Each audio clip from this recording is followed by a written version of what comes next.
ನಮಸ್ಕಾರ ವೀಕ್ಷಕರೇ, ನೀವು ಅದೆಷ್ಟೋ ಕಷ್ಟಪಟ್ಟು ಸಂಪಾದನೆ ಮಾಡ್ತೀರಾ, ಹಗಲಿರುಳು ಬೆವರಿಳಿಸಿ ದುಡಿತೀರಾ.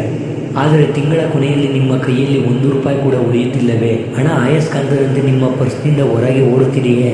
ಹಾಗಿದ್ದರೆ ಕೇಳಿ, ಇದು ಕೇವಲ ನಿಮ್ಮ ದುಡಿಮೆಯ ಪ್ರಶ್ನೆಯಲ್ಲ, ಇದು ನಿಮ್ಮ ಸುತ್ತಲಿರುವ ಆರ್ಥಿಕ ಚೈತನ್ಯದ ಪ್ರಶ್ನೆ. ವೀಕ್ಷಕರೇ, ಜಗತ್ತಿನ ಅತಿ ಶ್ರೀಮಂತ ವ್ಯಕ್ತಿಗಳು ಕೂಡ ಕೆಲವು ರಹಸ್ಯ ತಂತ್ರಗಳನ್ನು ಪಾಲಿಸುತ್ತಾರೆ. ನಮ್ಮ ಶಾಸ್ತ್ರಗಳಲ್ಲಿ ಲವಂಗವನ್ನು ಕೇವಲ ಮಸಾಲೆ ಪದಾರ್ಥವಾಗಿ ನೋಡಲ್ಲ, ಅದನ್ನು ಧನ ಆಕರ್ಷಕ ಎಂದು ಕರೆಯಲಾಗುತ್ತದೆ. ವೀಕ್ಷಕರು, ಇವತ್ತಿನ ಈ ಸುದೀರ್ಘ ಚರ್ಚೆಯಲ್ಲಿ ಕೇವಲ 2 ಲವಂಗ ನಿಮ್ಮ ಪರ್ಸ್ನಲ್ಲಿದ್ದರೆ ನಿಮ್ಮ ಆರ್ಥಿಕ ಹಣೆಬರಹ ಹೇಗೆ ಬದಲಾಗುತ್ತದೆ, ಜನರು ಮಾಡುವ ಆ ಒಂದು ಭೀಕರ ತಪ್ಪು ಯಾವುದು, ಮತ್ತು ಲವಂಗವನ್ನು ಪರ್ಸ್ನಲ್ಲಿಡುವ ಆ ಮಾಂತ್ರಿಕ ವಿಧಾನವೇನು, ಇವೆಲ್ಲವನ್ನು ಎಳೆಯಾಗಿ ಬಿಡಿಸಿ ಹೇಳ್ತೀನಿ. ಇದು ನಿಮಗೆ ಲಾಟ್ರಿ ಹೊಡೆಯುವ ವಿಡಿಯೋ ಅಲ್ಲ, ಇದು ನಿಮ್ಮ ಅದೃಷ್ಟದ ಬಾಗಿಲು ತೆರೆಯುವ ವಿಡಿಯೋ.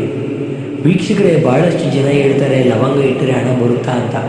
ಇದರ ಹಿಂದೆ ಒಂದು ದೊಡ್ಡ ಲಾಜಿಕ್ ಇದೆ. ಜ್ಯೋತಿಷ್ಯದಲ್ಲಿ ರಾಹು ಅಂದರೆ ಭ್ರಮೆ ಮತ್ತು ಹಠಾತ್ ನಷ್ಟ.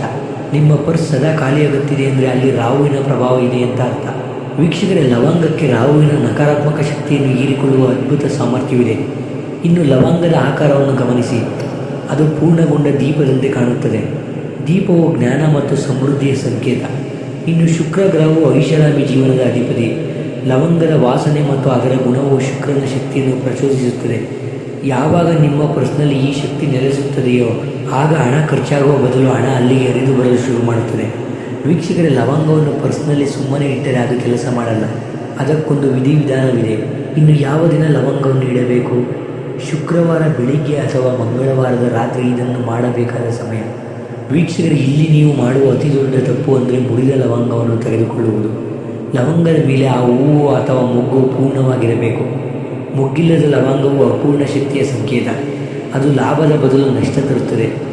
ಇನ್ನು ಆ 2 ಲವಂಗಗಳನ್ನು ನಿಮ್ಮ ಅಂಗೈಯಲ್ಲಿ ಇಟ್ಟುಕೊಂಡು ನಿಮ್ಮ ಇಷ್ಟ ದೇವತೆಯನ್ನು ಸ್ಮರಿಸಿ ಒಂದು ಸಣ್ಣ ಕೆಂಪು ರೇಷ್ಮೆ ಬುಟ್ಟಿಯನ್ನು ತೆಗೆದುಕೊಳ್ಳಿ. ಕೆಂಪು ಬಣ್ಣವು ಮಂಗಳ ಮತ್ತು ಸೌಭಾಗ್ಯದ ಸಂಕೇತ.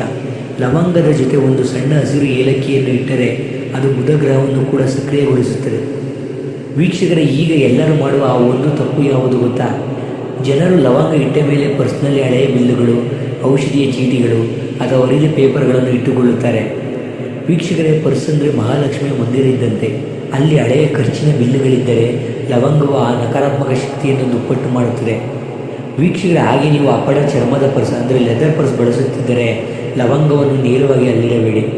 ಲವಂಗ ಒಂದು ಜೀವಂತ ಶಕ್ತಿ, ಅದನ್ನು ಒಂದು ಕಾಗದ ಅಥವಾ ಬಟ್ಟೆಯಲ್ಲಿ ಸುತ್ತಿ ಇಟ್ಟರೆ ಮಾತ್ರ ಅದು ತನ್ನ ಪ್ರಭಾವವನ್ನು ಬೀರುತ್ತದೆ. ವೀಕ್ಷಕರೇ, ಲವಂಗವು ಸದಾಕಾಲ ಒಂದೇ ಶಕ್ತಿ ಹೊಂದಿರಲ್ಲ. ಪ್ರತಿ ಅಮಾವಾಸ್ಯೆ ಅಥವಾ ಹುಣ್ಣಿಮೆಯೆಂದು ಹಳೆಯ ಲವಂಗವನ್ನು ಯಾವುದಾದರೂ ಗಿಡದ ಬುಡಕ್ಕೆ ಹಾಕಿ ಹೊಸ ಲವಂಗವನ್ನು ಇಡಬೇಕು. ವೀಕ್ಷಕರೇ, ಈ ಲವಂಗ ಇಟ್ಟ 48 ಗಂಟೆಗಳಿಂದ 21 ದಿನಗಳಲ್ಲಿ ನಿಮಗೆ ಈ ಬದಲಾವಣೆಗಳು ಕಾಣಿಸಿಕೊಳ್ಳುತ್ತವೆ. ನೀವು ಮರೆತು ಹೋದ ಹಣ ಅಥವಾ ಬರಬೇಕಾದ ಬಾಕಿ ಹಣ ಇದ್ದಕ್ಕಿದ್ದಂತೆ ಬರಲು ದಾರಿ ಹುಡುಕುತ್ತದೆ. ಹಾಗೆ ನಿಮಗೆ ಅರಿಯದಂತೆ ನೀವು ಮಾಡುವ ಅನಗತ್ಯ ಖರ್ಚುಗಳು ಕಡಿಮೆಯಾಗುತ್ತದೆ. ಇನ್ನು ಪರ್ಸ್ ತೆಗೆದಾಗಲೆಲ್ಲ ಒಂದು ರೀತಿಯ ಶ್ರೀಮಂತಿಕೆಯ ಭಾವನೆ ನಿಮ್ಮಲ್ಲಿ ಮೂಡುತ್ತದೆ. ಆದರೆ ನೆನಪಿಡಿ, ನೀವು ಶ್ರೀಮಂತ ಎಂದು ನಿಮ್ಮ ಮನಸ್ಸು ನಂಬಿದಾಗ ಮಾತ್ರ ಹಣ ನಿಮ್ಮನ್ನು ಹುಡುಕಿಕೊಂಡು ಬರುತ್ತದೆ. ಆತ್ಮೀಯ ವೀಕ್ಷಕರೇ, ಇವತ್ತು ನಾನು ಹೇಳಿದ ಈ ಲವಂಗದ ತಂತ್ರ ಕೇವಲ ಒಂದು ಸಂಪ್ರದಾಯವಲ್ಲ, ಇದು ನಿಮ್ಮ ಸುಪ್ತ ಮನಸ್ಸನ್ನು ಅಂದರೆ ಸಬ್ಕಾನ್ಷಿಯಸ್ ಮೈಂಡನ್ನು ಶ್ರೀಮಂತಿಕೆಯ ಕಡೆಗೆ ತಿರುಗಿಸುವ ಒಂದು ದಾರಿದ್ರ್ಯನಾಶಕ ಮಾರ್ಗ. ವೀಕ್ಷಕರೇ, ಬ್ರಹ್ಮಾಂಡವು ಯಾವಾಗಲೂ ಕೊಡಲು ಸಿದ್ಧವಾಗಿರುತ್ತದೆ, ಆದರೆ ನಾವು ಅದನ್ನು ಸ್ವೀಕರಿಸುವ ಪಾತ್ರೆಯನ್ನು ಶುದ್ಧವಾಗಿಟ್ಟುಕೊಳ್ಳಬೇಕು. ನಿಮ್ಮ ಪರ್ಸ್ ಆ ಪಾತ್ರೆ ಇದ್ದಂತೆ. ಇವತ್ತೇ ನಿಮ್ಮ ಪರ್ಸನ್ನು ಒಮ್ಮೆ ಚೆಕ್ ಮಾಡಿ, ಅಲ್ಲಿರುವ ಅನಗತ್ಯ ಕಸವನ್ನು ಹೊರಹಾಕಿ ಆ 2 ಪವಿತ್ರ ಲವಂಗಗಳನ್ನು ಭಕ್ತಿಯಿಂದ ಇಡಿ. ವೀಕ್ಷಕರೇ, ನೆನಪಿಡಿ, ನೀವು ಹಣವನ್ನು ಗೌರವಿಸಿದರೆ ಮಾತ್ರ ಹಣ ನಿಮ್ಮನ್ನು ಹುಡುಕಿಕೊಂಡು ಬರುತ್ತದೆ. ಹಾಗೆ ಒಂದು ವಿಶೇಷ ಪ್ರಶ್ನೆ, ನಿಮ್ಮ ಪರ್ಸ್ ಯಾವ ಬಣ್ಣದ್ದಾಗಿದೆ? ನಿಮ್ಮ ಪರ್ಸ್ನ ಬಣ್ಣವನ್ನು ಹಾಗೆ ನಿಮ್ಮ ರಾಶಿಯನ್ನು ಕಮೆಂಟ್ ಬಾಕ್ಸ್ನಲ್ಲಿ ತಿಳಿಸಿ. ನಾನು ನಿಮ್ಮ ರಾಶಿಗೆ ಆ ಬಣ್ಣದ ಪರ್ಸ್ ನಿಜಕ್ಕೂ ಲಾಭ ತರುತ್ತಾ ಅಥವಾ ಅದು ನಿಮ್ಮ ಹಣವನ್ನು ಫೋಲು ಮಾಡುತ್ತಿದೆಯೇ ಅನ್ನೋದನ್ನು ನಾನು ವೈಯಕ್ತಿಕವಾಗಿ ರಿಪ್ಲೈ ಮಾಡಿ ತಿಳಿಸ್ತೀನಿ. ವೀಕ್ಷಕರು, ಈ ವಿಡಿಯೋದಲ್ಲಿ ನಿಮ್ಮ ಜೀವನದಲ್ಲಿ ಒಂದು ಸಣ್ಣ ಆರ್ಥಿಕ ಬದಲಾವಣೆ ತಂದರೂ ಅದು ನನಗೆ ಅತ್ಯಂತ ಸಂತೋಷದ ವಿಷಯ. ಈ ರಹಸ್ಯ ಮಾಹಿತಿ ನಿಮ್ಮಲ್ಲೇ ಇರದಿರಲಿ. ಕಷ್ಟದಲ್ಲಿರುವ ನಿಮ್ಮ ಕನಿಷ್ಠ 5 ಜನ ಸ್ನೇಹಿತರಿಗೆ ಅಥವಾ ಸಂಬಂಧಿಕರಿಗೆ ಈ ವಿಡಿಯೋವನ್ನು ಶೇರ್ ಮಾಡಿ. ಯಾಕಂದರೆ ಜ್ಞಾನ ಹಂಚಿದಷ್ಟು ಬೆಳೆಯುತ್ತದೆ, ಸಂಪತ್ತು ಹಂಚಿದಷ್ಟು ವೃದ್ಧಿಯಾಗುತ್ತದೆ. ವೀಕ್ಷಕರು, ಈ ವಿಡಿಯೋ ನಿಮಗೆ ಉಪಯುಕ್ತವೆನಿಸಿದರೆ ಈ ವಿಡಿಯೋಗೆ ಒಂದು ಲೈಕ್ ಮಾಡಿ. ಹಾಗೆ ನಮ್ಮ ರಾಶಿ ಮಿತ್ರ ಕನ್ನಡ ಕುಟುಂಬದ ಭಾಗವಾಗಲು ಈಗಲೇ ಸಬ್ಸ್ಕ್ರೈಬ್ ಮಾಡಿ, ಬೆಲ್ಲೈಕನನ್ನು ಒತ್ತಿ. ಧನಲಕ್ಷ್ಮಿಯ ಕೃಪೆ ನಿಮ್ಮ ಮೇಲಿರಲಿ. ಮುಂದಿನ ವಿಡಿಯೋದಲ್ಲಿ ಸಿಗೋಣ. ಜೈ ಶ್ರೀರಾಮ್. ಧನ್ಯವಾದಗಳು.